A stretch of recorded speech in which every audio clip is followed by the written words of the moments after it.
Time to turn the desk over to Carly Agro for our first look at sports. Carly, and have you actually seen any chuck wagon races yet this year? I have. I know it's been a little bit tricky, and again, the Wainwright Stampede hit a little bit of a snag Saturday night, cancellation there due to weather again, but things were able to pick up on Sunday.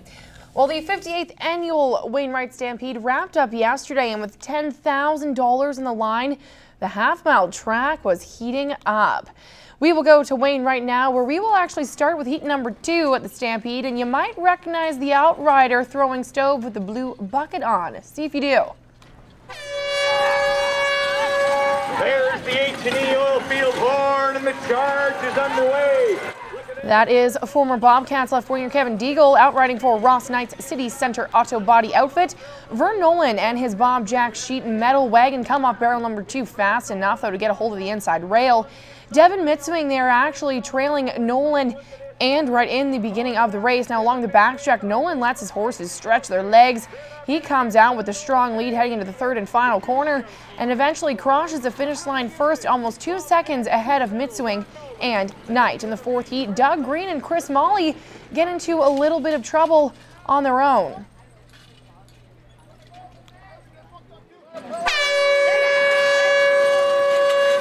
There's the H&E oil field horn. The charge is underway.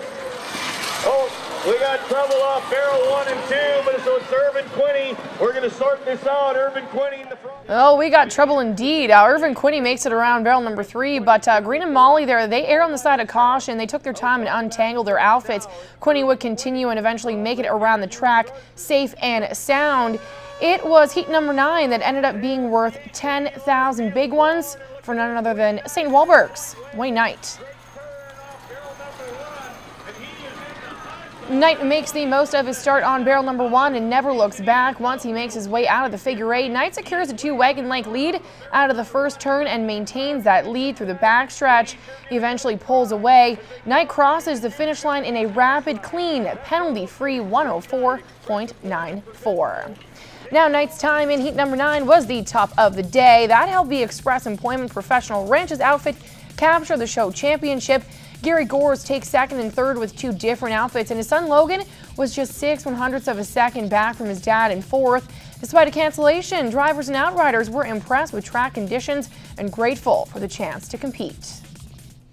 Oh yeah, it slowed us up probably about 3 or 4 seconds, but the guys did a great job in getting in shape today, so happy with it. It slows it down a little bit, but there's nothing you can do about it. We're in a sport that's outside, so you just take what's thrown at you and move on.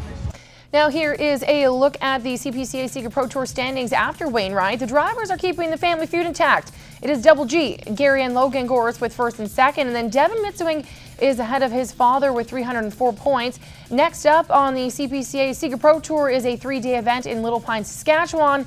The final stop on the tour before wagons break for the Stampede or Colonial Days. CPCA is looking pretty tough right now. Lots of nice outfits, so hopefully it keeps rolling from there. We'll see what happens there. I don't know if we're going to use these boys or use another team, but we'll see what happens.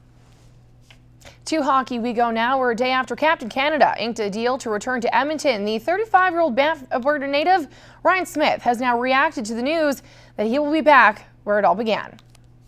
You know, to be welcomed back to an organization where I first started is it's overwhelming. I really feel like Edmonton is home. Being around some young guys is going to push me and make me better.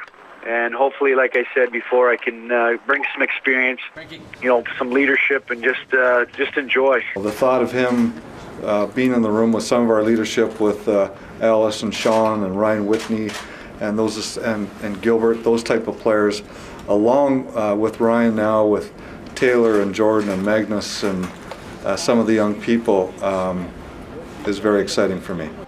Smyth returns to Edmonton after tallying 47 points in all 82 games with the LA Kings last season. The Smyth deal was originally meant to involve forward Gilbert Brulé and a future 4th-round pick, but after concerns over Brulé's health surfaced, Colin Fraser and a 7th-round pick were ultimately decided on. Smyth was drafted at 6th overall by the Edmonton Oilers way back in 1994.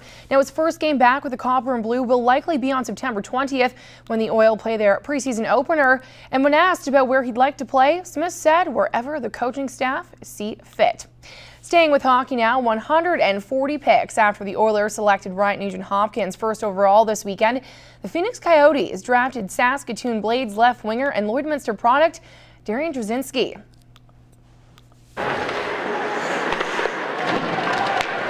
fourth-year Blade had a career year this season, scoring 35 goals and racking up 57 points in 72 games.